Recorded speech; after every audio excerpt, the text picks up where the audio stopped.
Yeah. Hi, everyone. Welcome to the Inspire View series. My name is Cherrise Boucher of CherriseBoucher.com, and I'm a momentum strategy coach. And I started this series about almost 2 years ago because I felt that women have inspiring stories of how they follow their passion and how they're doing what they do, and how it inspired me to hear people's stories about that. So I wanted to share that. And helps promote people too, because I'm all about that as well. So today I am so excited because finally I have my friend and colleague Jennifer Castaneda here. This has been in the works for a little while. I'll just say that. So, yeah, for real. Yeah. Let me introduce you to her, and then we will hop right into it. Jennifer is a woman on a mission to help both men and women change the quality of their relationships and find the love they have been seeking. As a spiritual love coach and clinical hypnotherapist, she helps her clients reconnect with themselves first. She guides them to truly find out who they are, what they want, and embrace what they deserve. Jennifer believes that building a relationship with someone else needs to start with a strong and loving relationship with yourself. Totally agree. Totally agree. Totally agree. Her clients learn to fully express themselves and fully open their hearts so they can enjoy life with the right person while also feeling like the most empowered, confident, badass version of themselves. Jennifer also has, and we're going to talk about this a little bit, a unique and fun tool that she uses to help women remember that their core essence is wise, wild, and free. She became a practitioner and teacher of Qoya, a movement to remember, in 2015, and has introduced this form of dance movement and remembrance to many women on their journey to discover themselves more deeply, which is a really cool thing, actually.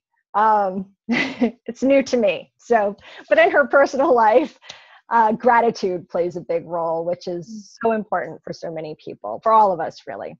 Her journey in a 12-step program has encouraged her to practice this tool and to share its value with the people in her life. She finds that her family teaches her every single day to be an empowered version of herself, which is so important to have that support. And as a speaker and coach, Jennifer lives her passion and shares her gifts with those who are ready to learn how to have the best relationships of their lives. Welcome, Jennifer. Yay. Cherrise, thank you so much for that awesome introduction. Seriously. It's a little pocket of what you do. I love it. You said it well with words. And sometimes I find it hard to find the words that fit how I feel or how I feel I show up in the world. And thank you for helping me feel inspired with that. Thank you. I'm glad I inspired you for yourself. You did. I'm like, yes, that's me. Who is that lady? I love that's, and it's true because that's a big thing. I think we don't sometimes see us. It's interesting hearing that coming back to you. Very true. Very true. I often tell people a lot, when you're thinking about your strengths and your gifts, that it's often easier to ask somebody else what they are because we don't think that what we do is special. It's just what we do. So it's just an everyday thing to us, but to other people, that is something that's amazing and helps them. And I think that's truly inspirational too. Yes, it definitely. So share with us a little bit about how you got to this whole spiritual love coach and hypnotherapy. Yeah. Okay. Yes. I mean, I think like a lot of us, we've been through our own traumas and hurts and disappointments that like then help us get into this journey. For me, I was in a place where I was so disempowered when it came to relationships, to the point where I would date someone and become them. Like I would always become the person I was dating. I was like a chameleon dater. And I would take on I would be careful with with what I said or with how I portrayed myself. So if he was like a family guy, I would make sure I seemed very family oriented or wanted to spend a lot of time with him. If he seemed like a sports guy, I became a sports girl. And more than that, I remember one time I was dating a politician And so I got totally into politics. I learned how our, judicial system worked, and learned how to, so while it helped me learn a lot of things about life, it wasn't because of me. It was because of the other person. So I never owned my power in relationships. I remember one time even having this, I guess the moment that's coming to mind right now is I remember being with someone, and I found women's shoes in his closet and asking him, whose are they? And he said, don't ask me those questions. Like, that's none of your business. And I asked him again, I said, no, I said, tell me whose they are. And I remember we were eating breakfast, and he spit in my face. Like, he spit the breakfast in my face, and he said, don't ask me that again. And I kept eating breakfast, and like, had anyone seen me in that moment, in my life, they would not expect me to react that way. They would expect me to, maybe knock him out with a spoon, stick it in his neck or something, and right, and run out, and or something. But I was a different person when it came to relationships. I wasn't empowered. I was almost worse than a doormat is how I saw myself. And he told me it was his sisters, by the way. He ended up telling me it was his sisters. So why didn't he just say that at the get-go? Because it wasn't his sisters. And at the end of the day, it ended up being his fiancés, and it was a whole big mess. Wow. But if he would have said his sisters at the get-go, because I feel like he was like what they call like a narcissist. Like, it wasn't enough for him to do. It wasn't enough for this person to just hurt someone else. It needed to go further, to really feel and like powerful in some way. And I was the one, since I felt so disempowered. You sometimes attract the people who want to feel like they overpower you, and so you continue this cycle. So that's how I guess when you ask how did I get started, that's really where I got started without even knowing. Like, I was becoming a healer without really realizing it, because I was already on my journey of getting there. So and then those kind of things and those kind of stories lasted for a really long time before I decided to get help. I guess, and the last thing that got me to finally get help, which all of us, I guess, hit our bottom, something where we just can't take it anymore, where it's like, enough is enough, right? And enough, it was enough for me was when after my husband, I had gotten married, after my husband told me he wanted to be with someone else, I started dating a lot. After we got a divorce, I was dating a lot, I was drinking a lot, and one of the times when I was drinking, I like getting really aggressive. I was very aggressive. I was so angry at the world. And one of those times I beat up my best friend, and she ended up in the emergency room. And that was the time I hit rock bottom. Wow. So that was a time I finally, and she said to me, she was in an emergency room, and she said to me, you're very angry. Like, I don't know if it's about your dad. I don't know if it's about your divorce. I don't know what, why, but you need help. And I did. And so I took an anger management class, and that was my first step to realizing, taking responsibility for myself and my life. And I guess we all get that wake up call, and we have to make a decision whether we want to take it or not, and whether we want to get that help or not. And I'm pretty sure I had other calls before that. I just wasn't ready. Right. I wasn't ready to hear it. But that day coming from her, I heard it finally. Yeah. Yeah. Hindsight is 2020, right? I mean, how many times when I look back over my own marriage, I'm like, why did I do that to myself? Yeah. For as long as I did. Exactly. You wonder, like, what kept you there so long? Sometimes you think it's love. Sometimes you stay there and you think it's love that's keeping you, or hope that this person will change. Yeah. Yeah, but it's all masking, because in reality, love for yourself has to come first, and then it gets masked as your love for someone else, and like you're the fixer, the savior. When in reality, you're just not. I wasn't facing what I needed to do for myself, my own journey. Yep. I feel like you're talking to me. We haven't even talked about like my relationships one-on-one. But that's probably a story that's a very common thread among a lot of women, I would think, because I don't know, we all have our own journey, right? And I think, I don't know what it is. Women are nurturing, and I don't know. Myself, I mean, I had like dreams and visions and ideals of how relationships should be and what I wanted holidays to be like and what, like all these things, which never, ever, never panned out that way, right? And then I would get upset. Well, maybe next year, and the stuff that you tolerate. Yeah.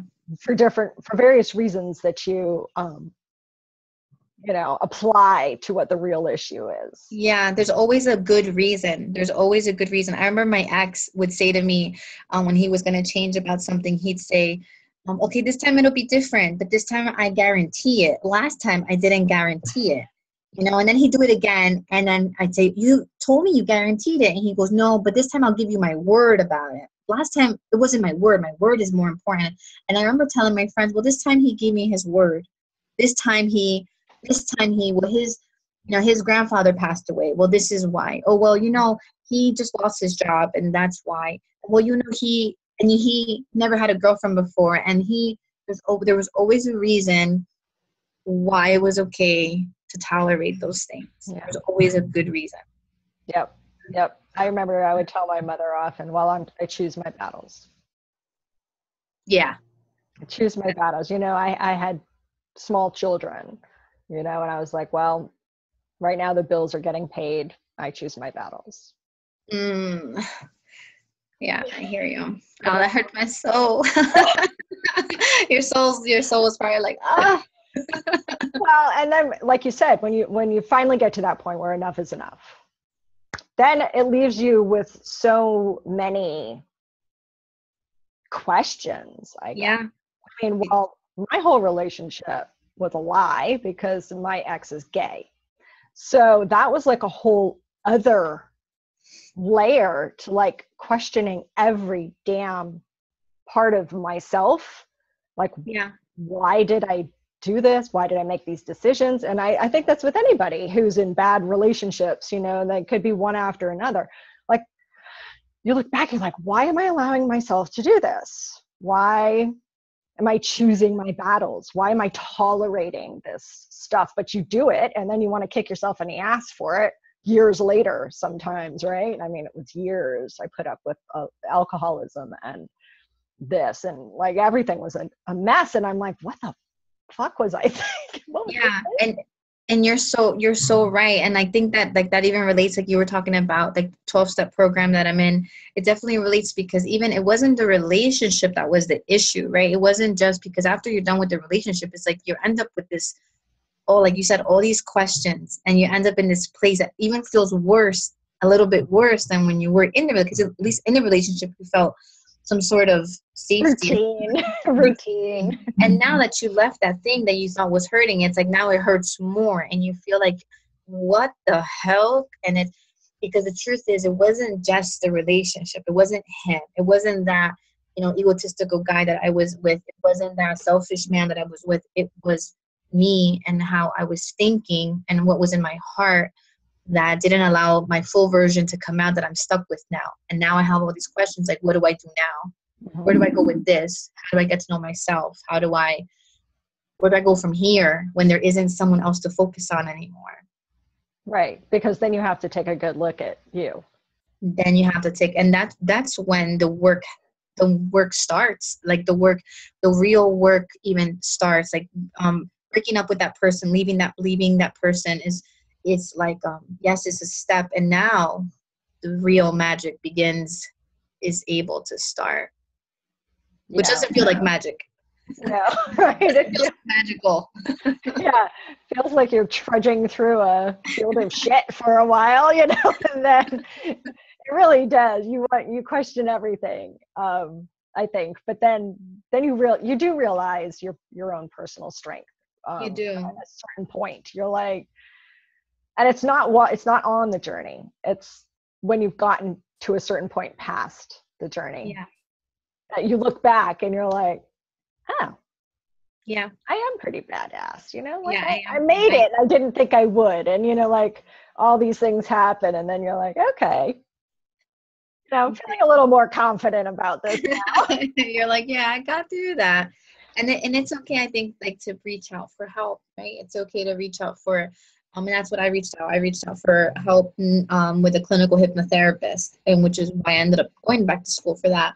But I went to school for clinical hypnotherapist that I felt helped me visualize things to move forward and help me go within, because I'm very headstrong, very logical, very analytical. Just, I knew, and then I learned that self-knowledge was not enough. Sometimes knowing what's good for you, knowing isn't enough. Like, there has to be some sort of, like, I don't know what the word, alchemy, where it's like your soul's in it, your energy's in it. Like, you do your energy resets, right? Because it's not just your mind. It has to be something in your body that shifts with this new changes that you're going to have. Right. Yeah, it's not a mind thing. You can't think yourself through it. It's not only a mind thing. Right. Yeah, you have to really get in tuned. Yeah, because my mind, when he was like spitting cereal at me, wasn't just my mind. It was my soul was being, like, hurt. My soul was like, what are you doing here? Right. Here, my soul was the one. My mind stayed. You can take this. This isn't a big deal. This isn't a big, Right. Don't let him humiliate you. You're not going to sit there and break down because he's doing this. Right. My mind said, him better than that. He didn't mean it. That's what my mind, my ego would say, but my soul was hurting. And so when you go on this journey, remember that your soul wants to come with you too. And speaks louder than we think. Yes, totally. Override it all the time. I know that. I know for a fact. We're like, yeah. Uh-huh. Totally override button. So when you're working with clients, how do they usually come to you? Are they like at wit's end, or are they, and maybe it's a whole range, the whole spectrum of people that come to you, but at wit's end, or they're really comfortable with themselves already and now they want a relationship, but they're not finding it, or kind of fill in the blanks, I guess. So usually when they've come to me thus far, like so far, it's been in a place where they feel like they've worked on themselves a lot. They feel like, okay, so what's going on? Like, they're putting themselves out there. They've done self-development work. They're doing great in their career, and they're ready to have a relationship, but just not, they don't want to waste their time either. Like, they're scared of making the same mistakes again that they did in the past. Right. They kind of feel that they sometimes don't even verbalize it, but they have a feeling that they might be putting the wrong energy out there. Like, that what they're really feeling isn't coming out on dates. Like, when they meet people, like, they're beautiful, smart women, but when they come around the guys that they like, they shift. They're not as empowered anymore. They forget. They don't know what to say, or they don't know how to approach it anymore. And so they feel like they're missing opportunities possibly out there. And then the guys that they're not interested are all over them. The guys that they're not interested, I think that always happens. Sending the messages, and they're like, what is happening here? Why is this happening? I think they're in good company there. Yeah. I think that a lot of women can say that they've shared that experience. Right. And I gotta say, it's because when you're feeling yourself, you're so attractive. It's like when you're dating someone and suddenly people want to go out with you now that you're dating someone, right? People start saying, hey, do you want to go? I'm like, where were you 2 months ago? Right. I was single forever. What happened? And it's like that unavailable vibe attracts people or something. Yeah, it's because like that. Because when you're unavailable, you're focused on something else. You're focused on this person now, and you're happy, and you're feeling differently. That feeling of, and that's another thing. Women are scared sometimes to hire a coach sometimes or get help because they feel like getting help means they're desperate, or getting help means that, like, I remember asking someone, hey, so why don't we chat? And they're like, I'm not that desperate. Like, thanks a lot. So, It's like, ouch, that hurts a little bit. It's like saying, the way I saw it is like if someone says, hey, would you like to learn about investing money? And you're like, I don't need money that much, you know? It's like I'm not, it's a different way of doing things. And if the way you've been doing it hasn't been working, or you want something different, then this is a better way of doing it. Right. So that's what, it's not about being desperate. I think it's more about, do you want to do it quicker, or do you want to do it easier, or do you want to not make it about the guy only? How about we make it about you? You know, it's like, who do you become on this journey to love? Or are you just going to, you know, wait, and the show is going to end when you find the guy? No, it's, how about we enjoy the journey here and see what's in it for you, until you get, and then the guy is the bonus. Yeah, I think that's important. Too many people put who they are upon someone else, and then that causes its own conflicts in a relationship. You know? Too much responsibility. I remember one guy I was dating, he's like, I just don't want to argue with you. He goes, I don't want to argue with you, and I just don't want you to change. I want you to stay the same. And I said, that's the only thing I can promise you, that I will change, and that we will argue. Because I am so imperfect, you know, that I'm perfectly imperfect, that I can promise you. And if you're going to make me responsible for your happiness, I can tell you right now, that's not going to work. Right. It's too much. It's pressure. Too much pressure. You need to be able to let this person be on their journey, and whatever that looks like for them, without changing them. And same thing goes for you. Right. Which is hard sometimes. Because we can flip that around and want our partner to change or to do something different. And, you know, they're just like, no. You know? So it goes both ways. I mean, it's a relationship. So communication and all that stuff goes into it too, which I know because you've said before that you help with that too. Not only in working on yourself and finding out who you really are, but even the way that we communicate with somebody. Yeah, the way you relate to them when things don't go your way. You know, the way you relate to someone when it's what really makes a difference. Because it's easy to be happy with someone who's constantly bringing you flowers and even bringing you love notes and always washing the dishes for you. You know, washing the dishes, that way. Yeah. It's easy to be happy with that person, but the one who does the housework. I haven't found one yet, but don't you remember Mr. What's that called? Mr. Mom. Remember with what's his name with Batman? Yeah, I can't think of his name. Michael Keaton. Yeah. Yeah, Mr. Mom. There he does it. Yeah. But I know a big entrepreneur. I forgot her name. Kimra Luna. Like, her husband stays home and helps her with the business at home. Yeah, I know that there are several women entrepreneurs that I know that have retired their husbands. Yeah, that help so that their husbands help with their business and kids if they have kids and things like that too. Yeah. It can go both ways. It can work both ways. As long as both people are willing to put the effort. You know, no one's perfect, but if we're willing to put the effort to listen to each other and really communicate with each other and meet each other, you know, like help each other's happiness is where it's at. If you're really just going to close your arms and say, you deal with it, then that might not be working for you right now. You know, right. How can you help? How can you navigate that when someone's not willing at all to meet you? Right.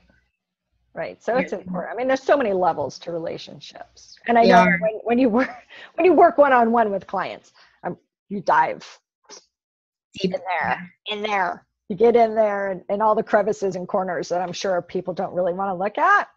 I'm sure it's a Mm-hmm. big reality check. It's a big reality check when you have to tell someone, so what is your need about that?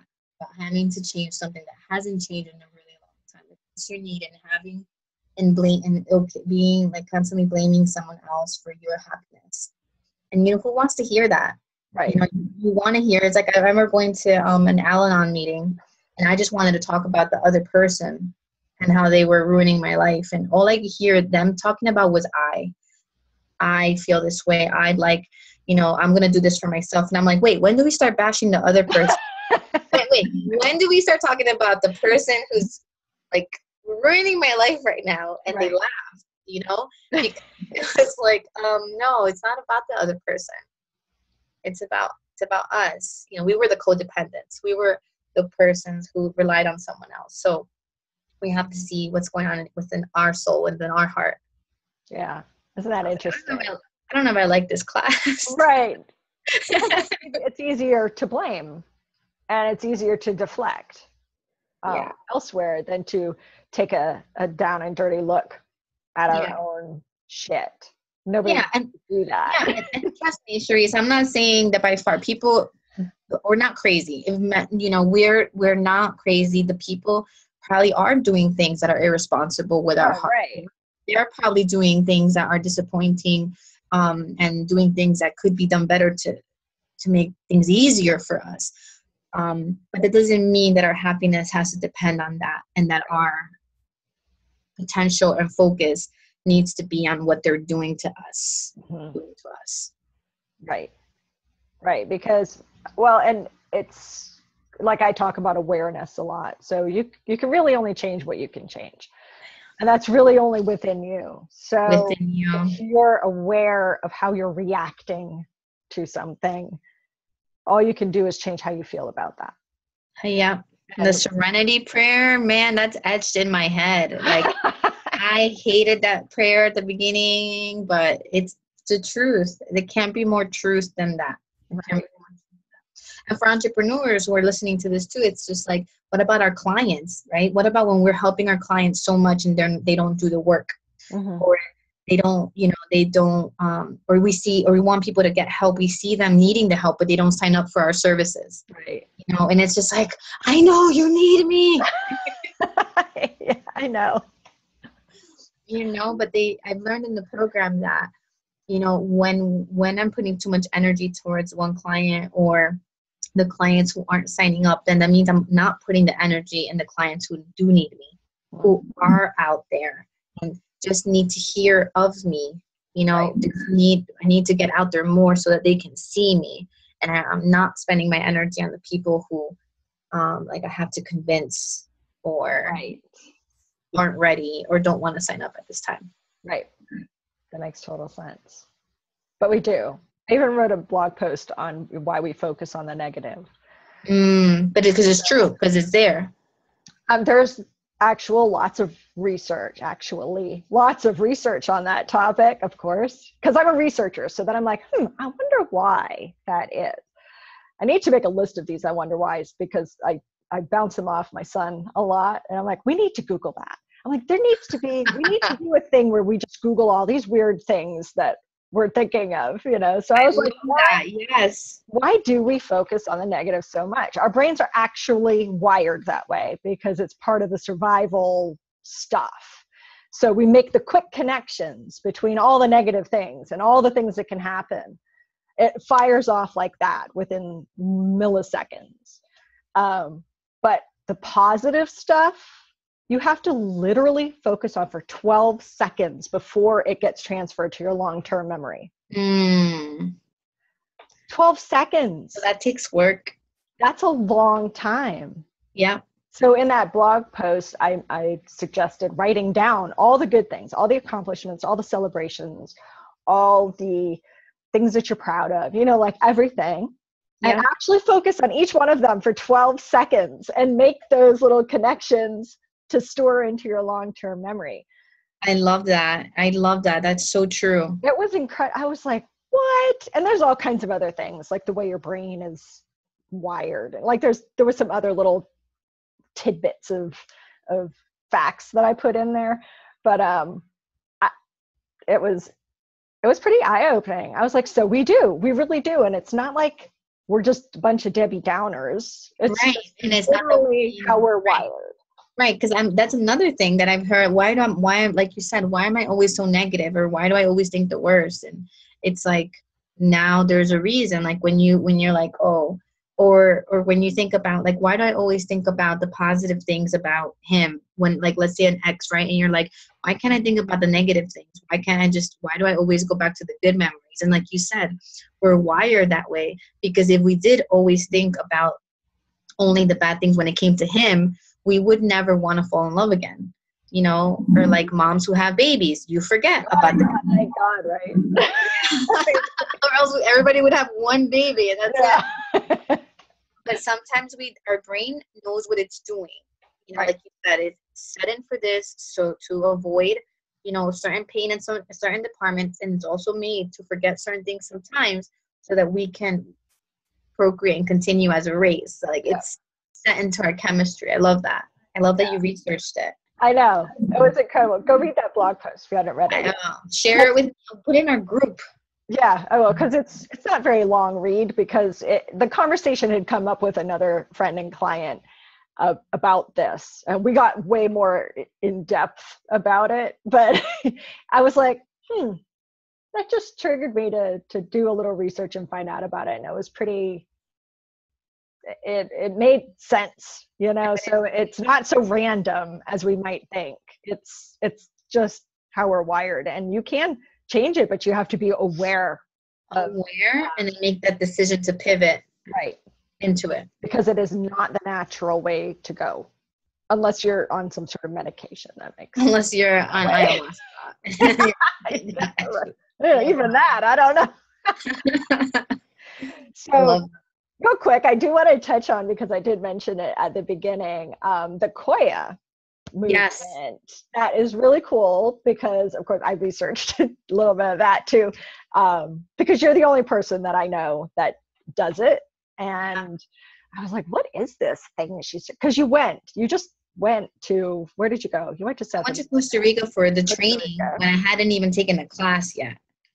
I had never even taken a class, and I was already signing up for teacher training for it. Yeah, so obviously it was like really cool and resonated with you. And it is a really, her story, the creator, Rochelle, yeah, her story is pretty, it's one of those inspirational, like you just want to go sit somewhere and see what comes to you, and then ask for the signs that that's what's supposed to happen, because hers were so clear. I mean, I know it didn't happen like overnight, but it's just proof that there are confirmations out there.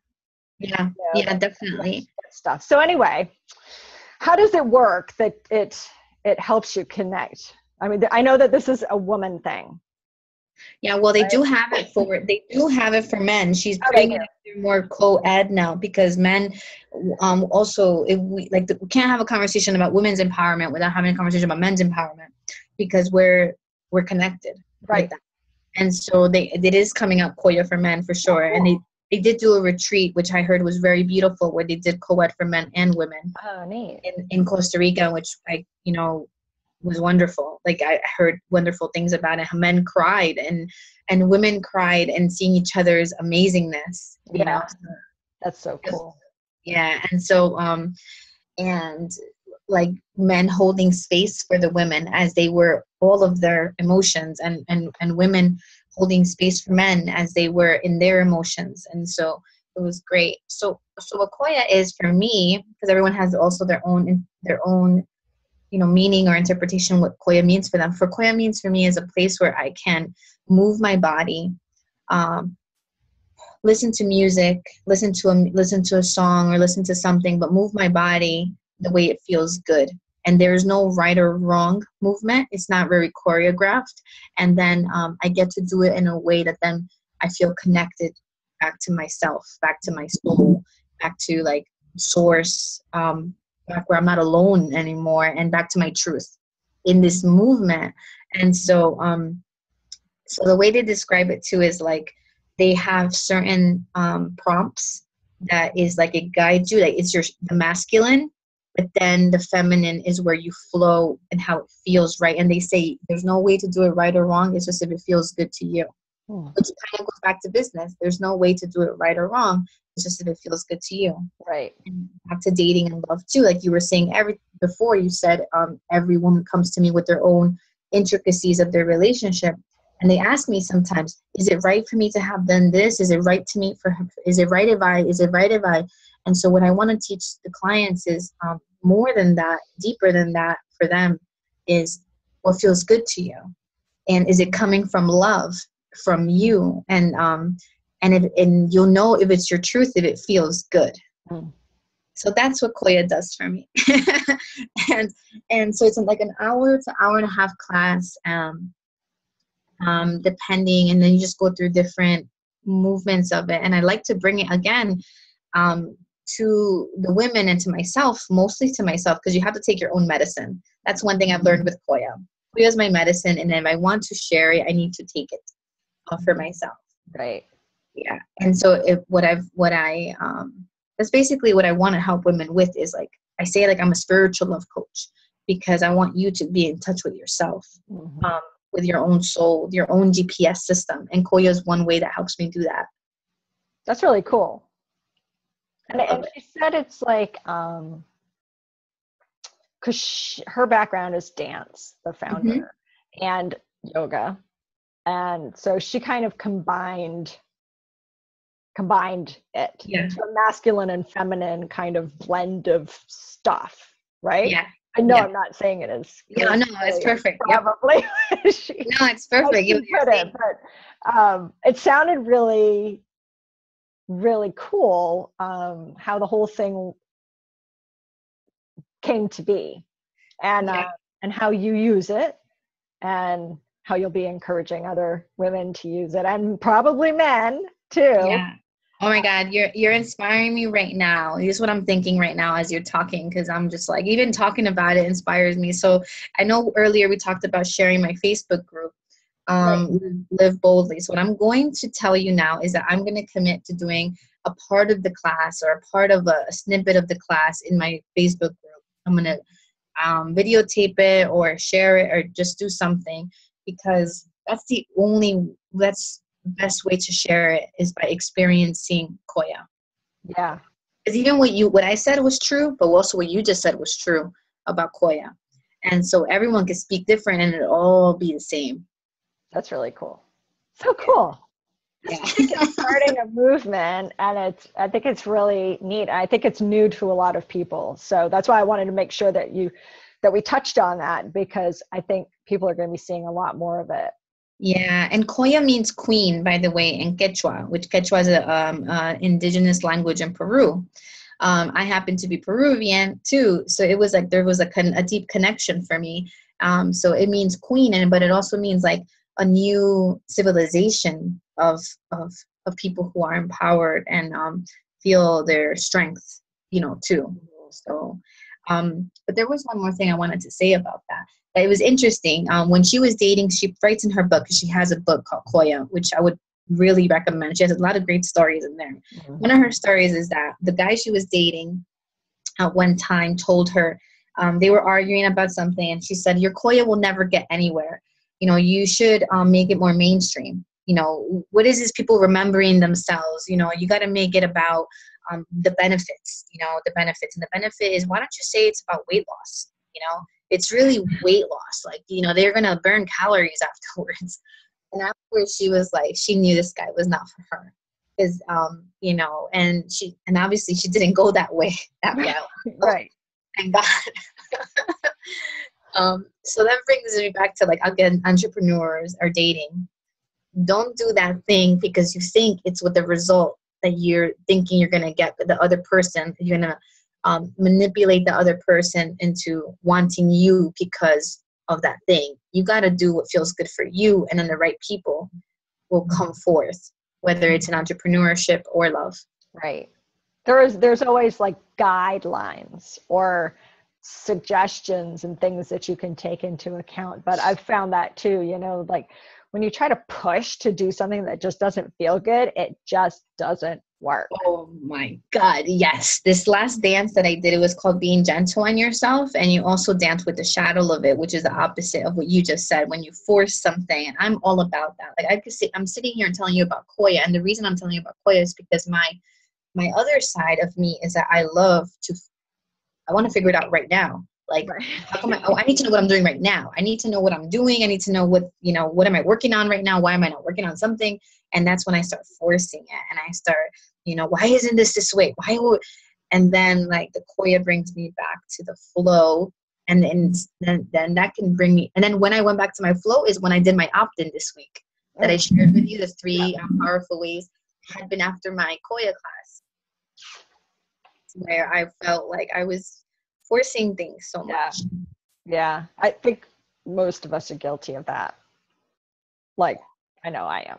I know I am. And then like, I'll have to take a break, and just be like, just allow inspiration or something, messages, whatever, allow stuff to flow. Oh, wow. It does. Yeah. When you try to shove it, it doesn't work because you feel less and less inspired to do so.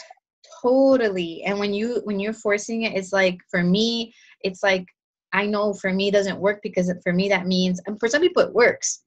Some people it like they want to force it and boom, suddenly they're doing. But for me, it means I don't have faith.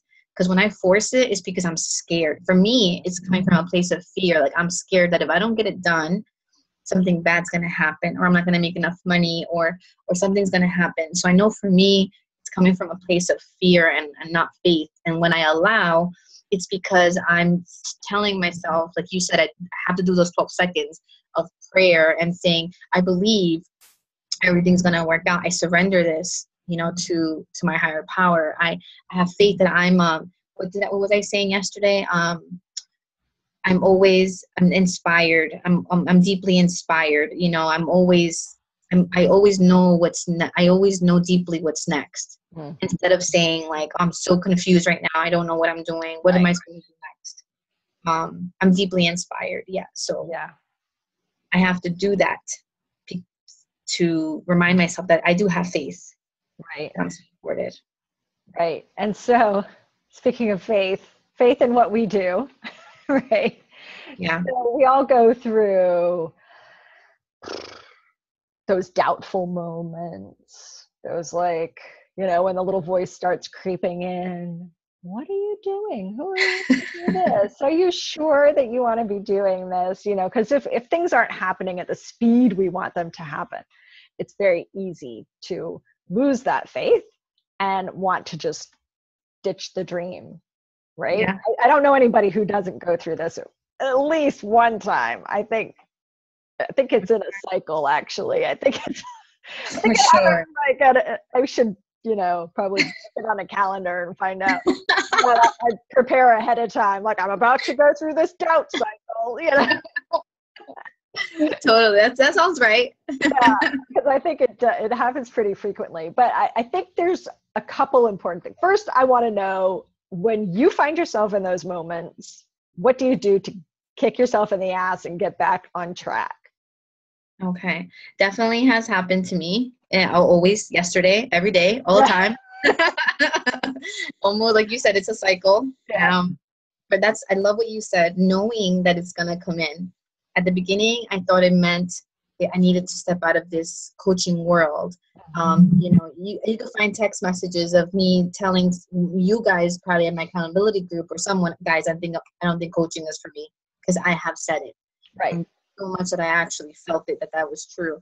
A lot of the times I'm just going to say that it comes to, because when my life isn't the way I want it to be, or the way I think a coach needs to have her life, I start thinking, who am I to coach? But that comes from thoughts when I was younger, like my parents, not realizing when they would say things like that to me. Kids don't know what they're talking about, or, you're confused. So I have to realize, be aware that these thoughts that come up for me to quit sometimes aren't even from me. They're just from fear. Right.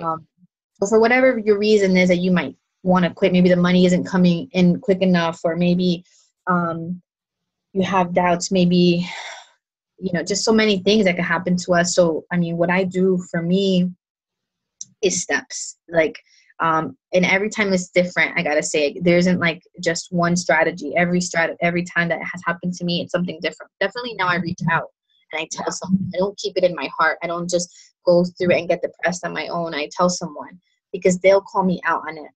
And they'll question me. So you don't want to help women change their love life anymore? And then I'm like, wait. That's not what I said. Wait, that's not what I said, though. So that's number one, telling someone what's happening, my fear, even if I'm scared. And at the beginning, I wouldn't even do that, because I would be scared that if I told this person, and they wouldn't have trust in me or believe in me anymore, if I don't even believe in myself. But so again, that's like my mind trying to keep me down. Yes.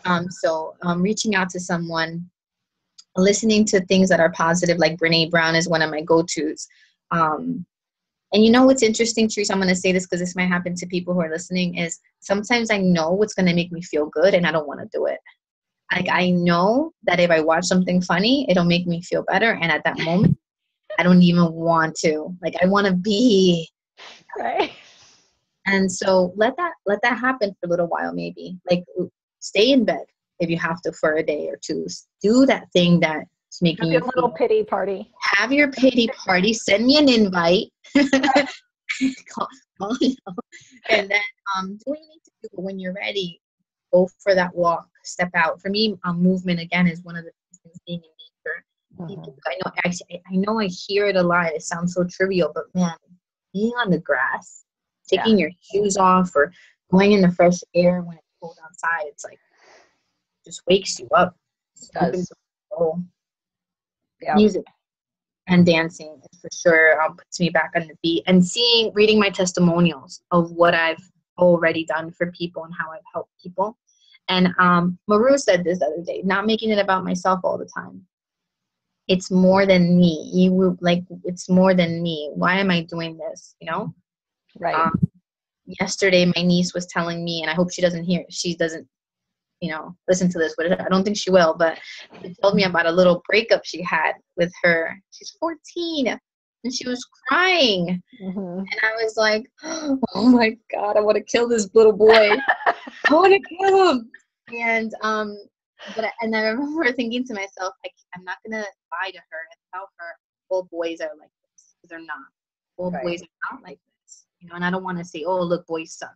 And I guess I had to remember my why of why I do this, because there are women to come, just like my niece. There are women to come who will be told things, and I want to help them feel empowered and continue loving and seeing the truth of themselves.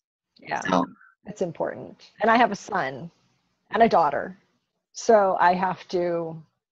But I found that I play both sides pretty well. Nice. Because if my son has an issue with a girlfriend, he would kill me if I'm talking about this. And I'm like, well, sometimes girls play that way, because it's true though, I mean, sometimes they do, and there are 14 years old, because my son's 14 as well. So, it's relationships are. It's a fine line to walk when you're talking with people about it. So I have to congratulate you for not infusing your own experiences in with what other people come to you for, because that is hard for me to do, like with my own children too, or with friends, who just broke up from a shitty relationship or whatever. And you're like, that asshole, of course, and you, so. Yeah. Or when she wants to ask me, she remembers my ex. She remembers one of my ex, and she asks me sometimes, "Oh, when do you ever want to get back with him? Do you ever think about him?"